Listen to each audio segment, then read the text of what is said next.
예배 시간을 맞이해서 하나님의 말씀 앞으로 나온 사랑하는 베샬롬 교회 교우들을 주님의 이름으로 환영합니다. 공식적으로 오늘 오후에 광주시에서 사회적 거리두기 2단계를 8월 2일까지 4일간 연장한다라는 그러한 소식을 우리가 듣게 되었습니다. 그래서 이번 주일까지는 우리가 영상 예배로 드리도록 하겠고요. 특별히 좀 공지를 드리면은 우리 코이노니아 리더 가운데 지금 몸이 불편하신 분들을 제외하고 청년부, 청장년부, 장년부 코이노니아 리더분들께서는 이번 주에 좀 같이 예배를 드리고 예배 후에 함께 좀 미팅을 좀 가지려고 합니다.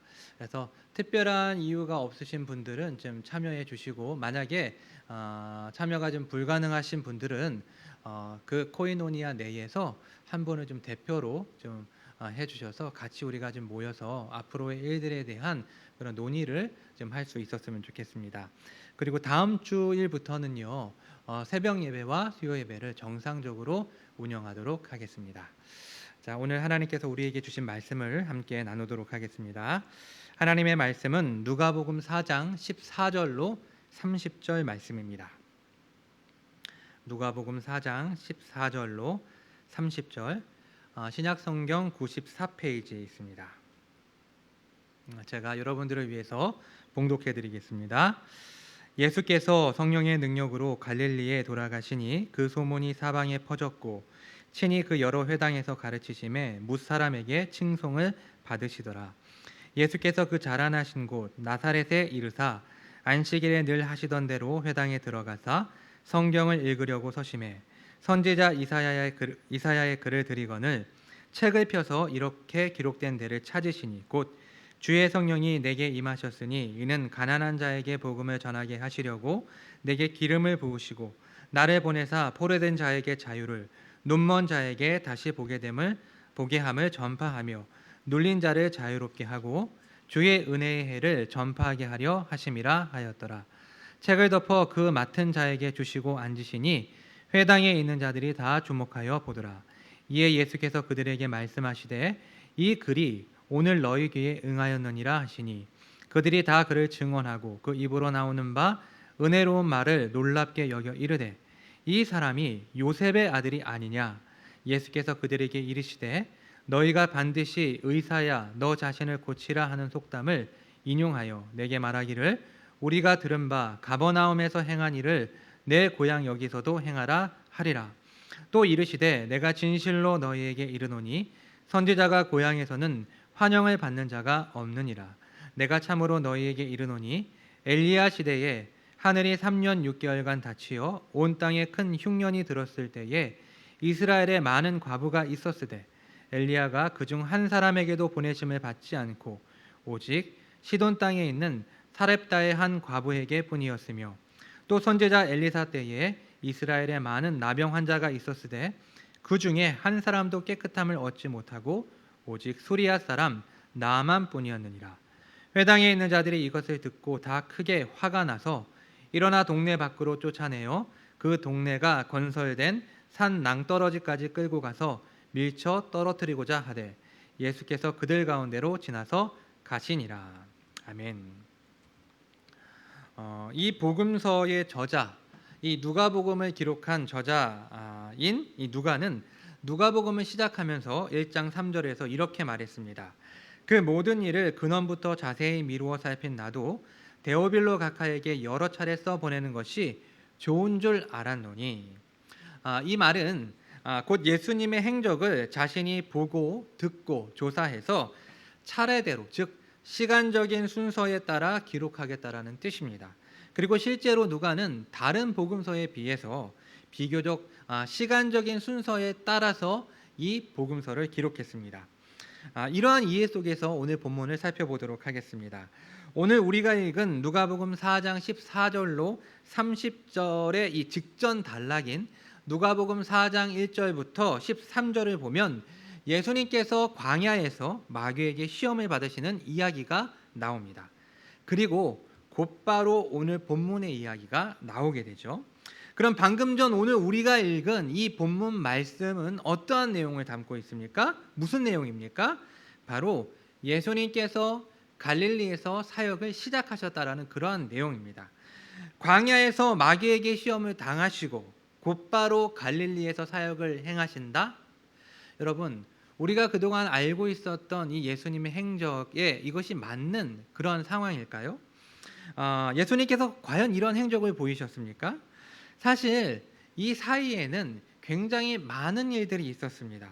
우리는 지난 시간까지 그 내용들을 살펴보았습니다. 즉, 예수님께서는 적어도 8개월 동안 초기 유대 사역을 마치신 후에 사마리아를 경유해서 갈릴리 지역으로 돌아오셨습니다. 그리고 마지막 이 갈릴리 가나에서 왕의 신하의 아들을 고치셨다는 것을 우리가 지난 시간에 함께 나누었습니다.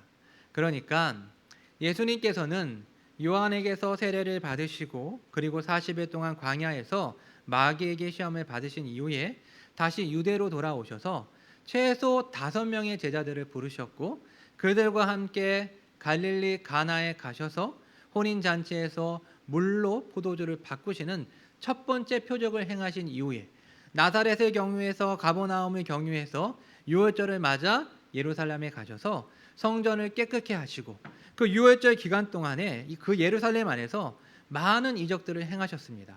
그리고 니고데모를 만나셨고 그리고 적어도 8개월 기간 동안에 그 유대 땅에서 머무시면서 사람들에게 세례를 베푸셨습니다. 그리고 사람들이 예수님을 주목하자 이제 예수님께서는 제자들과 함께 사마리아를 경유하셔서 갈릴리에 이르시게 되었고 또 마지막 우리가 살펴본 바와 같이 갈릴리 가나에서 왕의 신하의 아들을 고치는 두 번째 표적을 행하셨습니다. 그 다음에 예수님께서는 본격적으로 갈릴리 사역을 시작하신 것입니다. 우리는 이것을 통해서 누가복음이 예수님의 이 초기 유대 사역을 생략하고 있다는 것을 알 수가 있습니다. 그런데 이러한 현상은 비단 누가복음뿐만이 아니라 공간복음, 이 마태복음과 마가복음에서도 동일하게 나타나고 있습니다. 오직 후대에 기록한 이 요한복음만이 예수님의 초기 유대 사역을 기록하고 있는 것입니다. 이렇게 우리는 이 4장 13절과 14절 사이에 굉장히 많은 일들이 있었다라는 것을 이해하며 기억하면서 오늘 본문의 내용을 시작하려고 합니다. 오늘 본문 14절과 15절은요. 9장 50절까지 기록되어 있는 예수님의 이 갈릴리 사역 전체를 아우르는 진술입니다. 사실 누가복음에는요. 4가지의 중요한 사역들이 나오는데 오늘 본문에서부터 9장 50절까지가 이 예수님의 이 갈릴리 사역을 기록하고 있는데 그 이 갈릴리 사역 전체를 아우르는 말씀이 오늘 본문의 4장 14절과 15절 말씀이라는 것입니다. 자, 누가복음을 기록한 누가는 먼저 4장 1절에서 이렇게 이야기를 하고 있습니다. 예수님께서 성령의 충만함을 받아 입어 요단강에서 돌아왔다라고 기록하고 있습니다. 그렇다면 예수님께서는 어떻게 성령의 충만함을 입으셨을까요?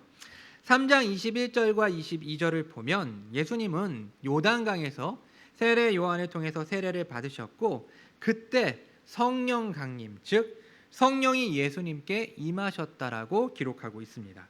그리고 계속해서 4장 1절과 2절을 보면 요단강에서 돌아오사 광야에서 40일 동안 성령에게 이끌리시며 마귀에게 시험을 받으시더라.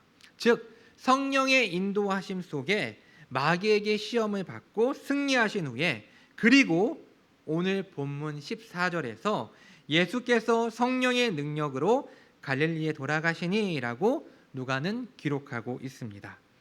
성령의 인도와 성령에 대한 강조, 누가는 이 누가복음과 그리고 이 누가복음의 속편이라고 할 수 있는 이 사도행전에서 예수님과 그리고 예수님의 제자들이 하나님의 영의 인도하심에 복종하고 있다라는 것을 계속해서 기록하고 있습니다. 즉 예수님은 공생애를 사시면서 자신의 뜻대로 자신의 마음대로 삶을 살아가신 것이 아니라 철저하게 성령의 인도하심에 따라 사셨다는 것입니다. 이것이 우리에게 주는 메시지는 무엇입니까? 성령의 인도하심과 그에 대한 복종은 모든 신자들의 삶을 결정짓는 특징짓는 요소가 되어야 한다는 것입니다. 왜 그럴까요? 예수님이 그렇게 사셨기 때문입니다. 예수님 믿지만 삶은 내 맘대로다라는 이러한 공식은 신자에게 성립될 수가 없습니다. 예수를 믿기 때문에 성령의 인도하심에 순종하는 삶을 사는 사람이 바로 신자인 것입니다. 자, 이제 그 본문의 말씀을 한번 살펴보도록 하겠습니다. 성령의 능력으로, 즉 성령의 인도하심에 따라 예수님은 자신의 고향이라고 할 수 있는 갈릴리로 컴백을 하셨고 이제 그 소문이 사방에 퍼졌습니다. 그렇다면 어떻게 사람들은 예수님의 존재에 대해서 그리고 그의 행적에 대해서 알 수가 있었을까요? 그것은 서두에서 언급했던 것처럼 이 초기 유대 사역의 결과입니다. 약 1년 동안 예수님은 드러나게 사람들에게 사역을 행하셨고 사람들은 예수님을 주목하기 시작했습니다. 그런데 그 예수님이 유대 지역을 떠나서 갈릴리로 오셨기 때문에 이 갈릴리에 살고 있는 사람들은 자연스럽게 예수님에 대한 소문을 듣게 된 것입니다. 갈릴리로 컴백하신 예수님은 회당에서 사람들을 가르치셨습니다. 여기서 회당이라는 것은 바벨론 포로기 중에 만들어진 유대인들의 종교 거점이라고 할 수 있습니다. 예수님께서는 이 회당에서 사람들을 가르치셨고 모든 사람들에게 높임을 영광을 받으셨습니다. 이것이 9장 50절까지 이어지는 예수님의 갈릴리 사역에 대한 진술입니다. 그리고 이제 16절로 넘어와서 오늘의 에피소드가 시작이 됩니다. 이제 예수님은 대부분의 유년 시절을 보낸 이 나사렛을 방문하셨습니다. 물론 예수님이 태어나신 곳은 유대 땅 베들레헴이었지만 예수님에게 고향이라고 할 수 있는 곳은 공생애 이전의 대부분의 삶을 사셨던 약 30년간의 삶을 사셨던 이 나사렛이라고 할 수가 있습니다. 예수님께서는 갈릴리로 오셔서 맨 처음 가나에서 왕의 신하의 아들을 고치는 두 번째 표적을 행하시고 6km를 도보로 이동하여서 바로 이 나사렛에 도착하셨습니다. 그리고 안식일에 늘 하시던 대로 회당에 들어가 성경을 읽으셨습니다. 우리가 이 16절 이하에 기록된 이 예수님의 행동을 이해하기 위해서는 회당 예배 순서를 우리가 알아야 합니다. 먼저 회당에서 예배를 드리기 위해서는 10명의 남성들이 있어야 합니다. 그리고 두 번째로 회중은 신명기 6장 4절로 9절에 기록된 이 쉐마를 암송합니다. 그리고 그들은 기도합니다. 그리고 율법책인 토라를 먼저 읽게 되고 그 뒤에 선지서를 읽습니다. 예수님은 다른 사람이 먼저 율법을 낭독한 후에 선지서를 읽어달라는 요청을 받고 자리에서 일어나셨습니다. 당시 책은 오늘날과 같은 그런 모양의 책이 아니라 파피루스로 만든 두루마리였습니다. 따라서 예수님께서는 한쪽으로는 두루마리를 펴고 다른 한쪽으로는 두루마리를 말아가면서 자신이 읽기 원하는 부분이 나올 때까지 그 두루마리를 펼쳤을 것이고 이사야서 61장에서 멈춰 1절과 2절의 전반부까지를 낭독하셨습니다. 물론 참고로 그 당시에는 장과 절의 구분이 없었습니다. 때문에 예수님께서는 이사야 말씀 가운데 본인이 원하는 부분을 찾아서 낭독하신 것입니다. 그리고 그것이 오늘 본문 18절과 19절에 기록되어 있습니다. 제가 한번 읽어보도록 하겠습니다. 주의 성령이 내게 임하셨으니 이는 가난한 자에게 복음을 전하게 하시려고 내게 기름을 부으시고 나를 보내사 포로된 자에게 자유를 눈먼 자에게 다시 보게 함을 전파하며 눌린 자를 자유롭게 하고 주의 은혜의 해를 전파하게 하려 하심이라 하였더라. 예수님께서는 이 갈릴리 지역에서 구원 사역을 본격적으로 시작하시면서 이 말씀으로 지금 시작을 하고 계신 것입니다. 즉 이 말씀은 굉장한 의미가 담겨져 있습니다. 예수님이 이사야 61장의 말씀을 인용하시면서 자신이 누구인지 그리고 자신이 어떤 사역을 하실 것인지를 지금 공포하고 있는 것입니다. 여기에서 인용된 이 이사야의 말씀은 모든 빛이 탕감되고 모든 노예들이 해방되며 모든 소유가 소유주에게 돌아오는 희년을 맞이함으로 이제 이스라엘이 바벨론의 포로 생활에서 해방될 때가 올 것이라는 약속입니다. 하지만 당시의 현실은 어땠습니까? 바벨론 포로 생활을 마치고 팔레스타인 땅으로 돌아오기는 했지만 여전히 그들은 다른 나라에 의해 정복당했고 또 비참한 식민 통치를 받고 있었습니다. 그러나 이사야의 예언은 여기에서 끝나지 않았습니다. 이사야는 미래에 오게 될 그 메시아에 대해서, 그리고 그가 오심으로 어떠한 일이 벌어지게 될 것인지, 어떠한 일이 일어나게 될 것인지를 말하고 있습니다. 맨 처음 주의 성령이 내게 임하셨으니 라는 이 말씀은 예수님께서 세례를 받으실 때 성령의 강림과 그 후에 성령의 지속적인 충만한 임재와 연결이 됩니다. 우리는 앞에서 이 부분에 대해서 함께 나누었습니다.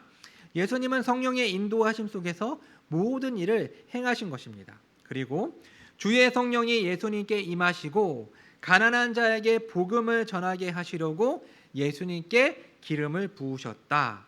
결국 이 모든 것들이 예수님의 존재와 예수님의 사역을 보여주고 있습니다. 특별히 여기에서 가난한 자에게 복음을 전한다라는 이 표현은 앞으로 펼쳐지게 될, 앞으로 전개될 예수님의 사역의 전체적인 내용을 포괄하고 있습니다. 그렇다면 이 가난한 자는 구체적으로 누구를 의미하는 것일까요? 바로 뒤에 연결된 포로된 자, 눈먼 자, 눌린 자입니다. 예수님은 포로된 자에게 자유를, 눈먼 자에게 다시 보게 함을, 눌린 자를 자유롭게 하실 것입니다. 그런데 본문에서 말하고 있는 이 사람들, 포로되고 눈멀고 그리고 눌린 자들은 물리적인 해석과 영적인 해석 둘 다 가능합니다. 포로된 자는 실제로는 전쟁에서 패배하여 사로잡힌 자들을 의미하지만 영적으로는 죄에 의해 사로잡힌 자들을 의미합니다. 그런데 예수님께서는 이들에게 자유를 주십니다. 그리고 육체적으로 눈이 먼 사람들은 굉장히 불행한 사람들입니다. 그러나 이 세상을 살아가는 대다수의 사람들은 영적으로 소경입니다. 당장 눈에 보이는 물질과 재물에 눈이 어두워서 영혼의 문제를 보지 못하는 소경들이 이 세상에는 그득합니다. 그러나 예수님은 이들을 보게 하실 것입니다. 눌린 자들은 사실 원어로 깨어진 자들, 상한 자들을 의미합니다. 이들은 곧 육체가 깨진 자들이며 또한 영혼이 상한 자들입니다. 그러나 예수님은 이렇게 깨지고 상한 자들을 자유롭게 하시기 위해 이 땅에 오셨습니다. 결국 이 가난한 자들을 온전케 하시는 것이 예수님의 사역이고, 이 모든 것을 한마디로 요약하면 예수님은 주의 은혜의 해, 즉 희년을 선포하기 위해 이 땅에 오신 것입니다. 말씀을 낭독하신 후에 예수님께서는 두루마리를 말아서 시중되던 자에게 그것을 돌려주시고 자리에 앉으셨습니다. 그리고 회당 안에 있던 모든 사람들이 예수님을 주목했습니다. 여기에서 자리에 앉았다라는 이 표현은 가르침을 베풀 때의 행동입니다. 누가는 구체적으로 예수님께서 어떠한 가르침을 베풀어 주셨는지 기록하고 있지는 않지만 마지막 결론 부분을 이렇게 기록하고 있습니다. 21절입니다. 이에 예수께서 그들에게 말씀하시되 이 글이 오늘 너희에게 응하였느니라 하시니. 무슨 말입니까? 이 말을 우리가 쉽게 지금 이해를 한다면, 풀어서 설명을 하면 이사야 61장에 나오는 메시아가 바로 나이고 내가 주의 은혜의 해를 이룰 것이다 라는 강력한 자기 계시, 예수님의 자기 계시인 것입니다. 예수님의 이 놀라운 선포 앞에 사람들의 반응은 어떠했습니까?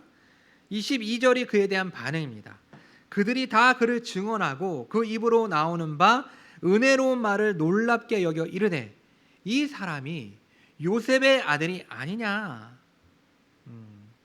당시 이 말씀을 듣고 있던 사람들은 포로되고 눈멀고 눌린 자에 대한 물리적인 해석에 대한 이해밖에는 없었습니다. 그래서 메시아가 언제 와서 우리를 이 정치적이고 외부적인 이 억눌림 속에서 해방시킬 것인지에 대한 관심밖에는 없었습니다. 그런데 어린 시절부터 봐왔던 예수님, 그의 가족들을 우리가 뻔히 다 알고 있는데 그 사람이 잠깐 어디 출타했다가 돌아와서 자신이 메시아이고 주의 은혜의 해가 자신을 통해서 이루어질 것이라고 지금 선언을 한 것입니다. 그러나 분명한 것은 이 사람들은, 당시 이 회당 안에 있었던 청중들은 예수님의 권위와 또 은혜로운 말씀 앞에 놀라워했습니다. 어떻게 이 사람이 이런 지혜와 능력을 행할 수 있지? 라고 그들은 생각을 했습니다. 하지만 그들은 자신들이 가지고 있는 편견을 넘지 못했습니다. 결국 그들은 뭐라고 말했습니까? 이 사람이 요셉의 아들이 아니냐라고 말을 했습니다. 결국 예수님은 23절로 27절에서 이 편협하고 어리석은 인간들을 향해 책망의 말씀을 하십니다. 예수님의 이 짧은 책망은 두 부분으로 나눌 수가 있는데, 먼저 선지자가 고향에서는 대접을 받지 못한다라는 것과 이 메시지에 대한 실제적인 두 가지의 예를 예수님께서는 말씀하십니다. 예수님은 당시 청중들의 생각을 알고 있었습니다. 그래서 의사야 너 자신을 고쳐라 라는 그 속담을 인용하셨습니다. 나사렛 사람들은 이미 예수님에 대한 소문을 듣고 있었습니다.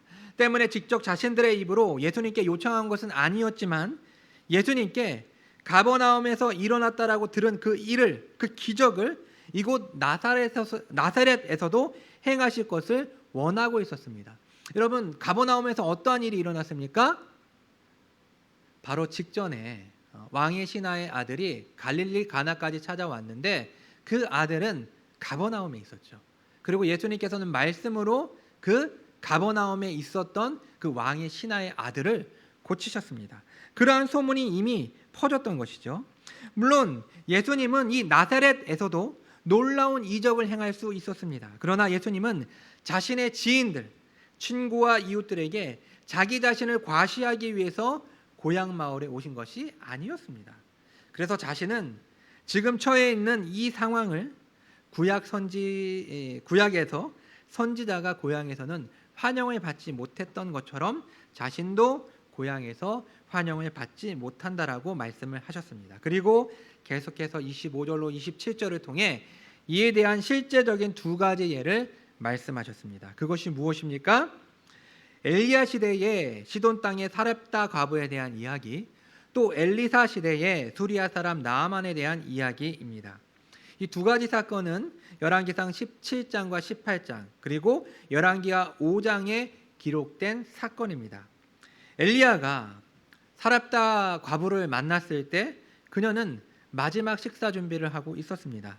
그러나 엘리야의 요청에 그녀는 엘리야를 신뢰했고, 자신과 그리고 자녀가 먹으려 했던 그 모든 음식을 그에게 주었습니다. 결국 그녀의 믿음은 많은 사람들이 배고픔으로 고통당하던 그 시기에 양식을 걱정하지 않아도 되는 놀라운 기적을 경험하게 되었습니다. 또한 엘리사 시대의 수리아는 강력한 힘을 가지고 이스라엘을 자주 괴롭혔습니다. 때문에 이스라엘 사람들은 수리아 사람들을 미워하고 증오했습니다. 그런데 하나님은 이스라엘에 많은 나병 환자가 있었지만 다른 나라 사람도 아니고 이스라엘 사람들을 가장 괴롭히고 또 이스라엘 사람들이 가장 싫어하는 이 수리아 사람, 그것도 실제적으로 이스라엘을 괴롭히는 군대의 장군에게 기적을 베풀어서 그의 나병을 고쳐주었습니다. 예수님으로부터 이러한 이야기를 듣고 있던 나사렛 사람들은 굉장히 큰 충격을 받았습니다. 과연 예수님의 이 말씀의 의미는 무엇일까요? 예수님은 나사렛 사람들에게 이스라엘 역사 중에서 가장 믿음이 없었고 변절적인, 즉 하나님을 쉽게 배반했던 엘리야 시대와 엘리사 시대를 말씀하셨고, 그 기간 동안에 하나님께서 이 선지자들을 통해서 이스라엘 내에서는 아무런 역사, 아무런 은혜를 일으키지 않았지만 이 두 명의 이방인, 즉 사렙다 과부와 수리아 장군 나아만에게 역사를 일으켰다라는 것을 기억나게 하셨습니다. 결국 예수님의 이 말씀은요, 지금 너희의 상태는 이스라엘 역사상 가장 믿음이 없던 엘리야, 엘리사 시대와 같고, 너희는 나에게 가버나움에서 행했던 그 기적을 요구하지만 그 기적은 너희가 그토록 미워하는 이방인들에게 베푸는 것이 낫다라는 예수님의 책망의 말씀이었습니다. 결국 어떤 일이 벌어졌습니까? 28절로 30절은 예수님의 이 말씀을 들은 나사렛 사람들의 반응이었습니다. 그들은 화가 잔뜩 나서 예수님을 마을에서 쫓아냈고, 마을이 세워진 산벼랑으로 예수님을 끌고 가서 그 아래로 밀쳐 떨어뜨리려고 했습니다. 이게 무슨 말입니까? 예수님을 죽이려고 한 것입니다. 당시 공동으로 사람을 죽이기 위해서는, 즉 사형에 처하기 위해서는 그것을 임의로 유대인들은 할 수가 없었습니다. 유대인들은 로마 제국의 통치를 받고 있었기 때문에 로마의 허락이 있어야만 사람을 죽일 수 있었습니다. 후에 예수님을 십자가에 못 박을 때 유대인들이 모여서 예수님을 죽이려고 모의를 했지만 쪼로로 빌라도를 찾아갔던 이유가 여기에 있습니다. 그러나 지금 이 나사렛 사람들은 불붙는 듯한 분노를 가지고 예수님을 죽이려고 했습니다. 이에 예수님은 어떻게 행동하셨습니까? 30절을 보면 예수께서 그들 가운데로 지나서 가시니라. 하지만 그때는 아직 예수님께서 죽으실 때가 아니었습니다. 따라서 예수님은 저희 가운데로 지나서 자기의 길을 가셨습니다. 예수님께서 어떻게 분노한 무리들을 해치고 그 가운데로 지나쳐 가셨는지 우리는 정확하게 알 수가 없습니다. 하지만 분명한 것은 예수님께서 완력으로 그렇게 한 것이 아니라 성령의 역사 속에서 신비한 기적 가운데 그 사이를 뚫고 그 자기의 길로 가셨던 것을 우리는 알 수가 있습니다. 말씀을 정리하도록 하겠습니다. 여러분에게 있어서 고향은 어떠한 느낌입니까? 사실 저는 서울 출신이기 때문에 고향에 대한 별다른 감흥이 없습니다. 그런데 지방 분들은 타 지역에서 살다가 고향을 방문하게 될 때 무척 설레고 또 기쁜 것 같습니다. 여러분은 어떠십니까? 물론 예수님께서 향수병이 걸린 만큼 오랜 시간 동안 나사렛을 떠난 것은 아니었지만 예수님은 오랜만에 자신의 유년 시절을 보낸 이 나사렛을 방문하셨습니다. 그곳에는 너무나도 정겹고 익숙한 풍경과 그리고 또 친한 사람들이 있었을 것입니다. 이 고고학자들의 조사에 따르면 예수님 당시에 이 나사렛이라는 이 동네에는 약 500명 정도가 살았을 것이라고 합니다. 이 말은 30년 동안 예수님께서 그 동네에서 사셨기 때문에 이 500명 정도가 살고 있는 지역 내에서 예수님을 모르는 사람들은 예수님의 가족을 모르는 사람들은 아마 없었을 것입니다. 예수님은 갈릴리를 기반으로 본격적인 구원 사역을 시작하시면서 가장 먼저 자신의 고향이라고 할 수 있는 이 나사렛에서 자신이 누구인지 그리고 자신이 어떠한 사역을 하실 것인지에 대한 이 큰 그림을 이사야 61장을 인용해서 말씀해 주셨습니다. 자신이 메시아이고 주의 은혜의 해가 자신을 통해서 이루어지게 될 것이라는 것을 분명하게 선언하신 것입니다. 하지만 나사렛 사람들의 반응은 어땠습니까? 자기 고향 사람들의 반응은 어떠했습니까? 선지자가 고향에서는 환영을, 인정을 받지 못하는 것처럼 그들은 메시아로서의 예수님을 인정하지 않았습니다. 그들의 수준은 그저 기적이나 보고 대다수의 유대인들의 관심, 즉 언제 메시아가 오셔서 자신들을 이 로마의 압제로부터 자유케 해줄 것인가에 대한 관심밖에는 없었습니다. 예수님께서는 진리의 말씀으로 그들에게 자신을 계시해 주셨지만 그들은 결국 예수님을 믿지 않았습니다.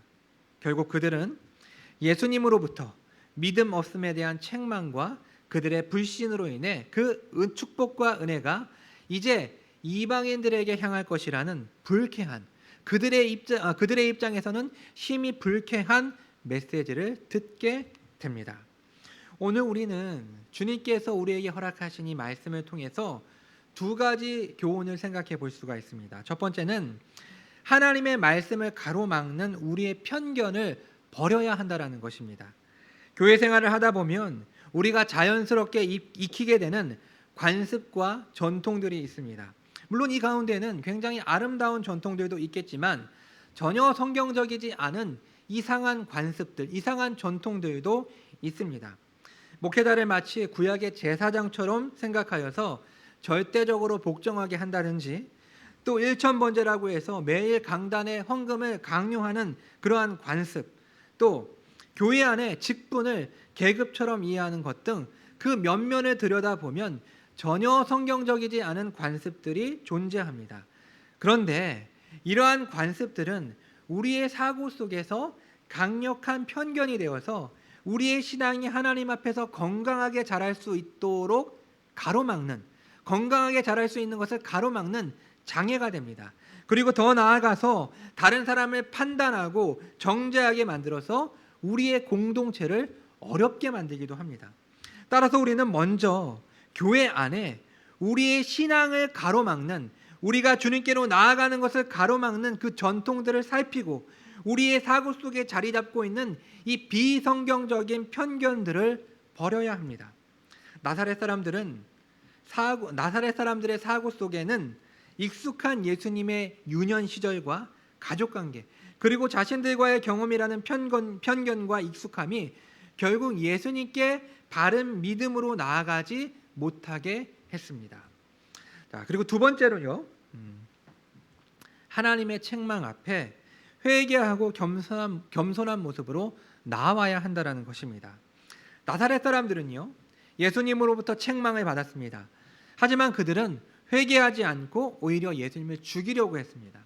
자신을 신자라고 하는 많은 사람들, 자신의 입으로는 신자라고 고백하는 많은 사람들이 하나님께서 말씀을 통해서 자신을 책망하실 때, 첫째는 그것을 자기 자신에게 적용하지 못하고, 둘째는 자신의 상황을 합리화하고 변명하며, 셋째는 자신을 책망하시는 하나님께 불평과 원망을 쏟아냅니다. 하나님께서는 우리를 회개하게 만들기 위해서, 우리가 회개할 수 있도록 책망을 하시는 것입니다. 만약 우리가 주님의 자녀가 아니라면 굳이 하나님께서 우리를 책망하실 필요가 없습니다. 때문에 우리가 말씀을 읽고 우리가 설교를 들을 때 성령께서 우리의 마음을 움직여서 강한 찔림을 받고 흔들림을 받게 될 때 그것을 가만히 내버려 둔다든지 또는 변명하고 핑계를 대는 것이 아니라 겸손하게 하나님 앞에 회개하고 용서를 구해야 합니다. 그렇게 할 때에 우리는 주님으로부터 참된 복을 받을 수 있게 됩니다. 사랑하는 성도 여러분, 오늘 우리에게 주신 이 말씀 우리가 기억하며 저와 여러분이 말씀 이외에 잘못된 관습과 편견을 버려서 바른 신앙으로 자라가고 또 우리의 잘못을 지적하시고 책망하시는 주님의 말씀 앞에 회개함으로 주님의 용서하심과 더 큰 복을 받는 믿음의 자녀가 되기를 주님의 이름으로 축원합니다. 함께 기도하겠습니다. 사랑의 주님, 감사합니다. 오늘 말씀을 통해서 우리의 모습을 돌아보게 하시니 주님 감사합니다. 하나님, 우리의 신앙생활 가운데 혹 우리의 잘못된 전통과 또한 우리의 사고 속에 잘못된 편견을 가지고 있다면, 그래서 그것이 우리가 주님께로 나아가는 것을 가로막고 있다면 아버지, 먼저 그러한 모습들을 발견할 수 있게 하여 주시고 또 우리가 그것들을 과감하게 버릴 수 있는 믿음과 용기를 허락해 주시옵소서. 또한 하나님, 우리가 신앙생활을 할 때 주님의 말씀을 통해서 우리를 책망하신 그러한 상황을 맞닥뜨리게 될 때 우리가 핑계하고 우리가 하나님 앞에 불평과 원망을 털어놓는 것이 아니라 하나님, 주님 앞에 납작 엎드려서 회개하고 주님의 용서하심과 그러므로 인해서 주님의 복을 받을 수 있는 하나님의 귀한 자녀들 될 수 있도록 인도해 주시옵소서. 이 모든 말씀 살아계신 예수님의 이름으로 기도합니다. 아멘.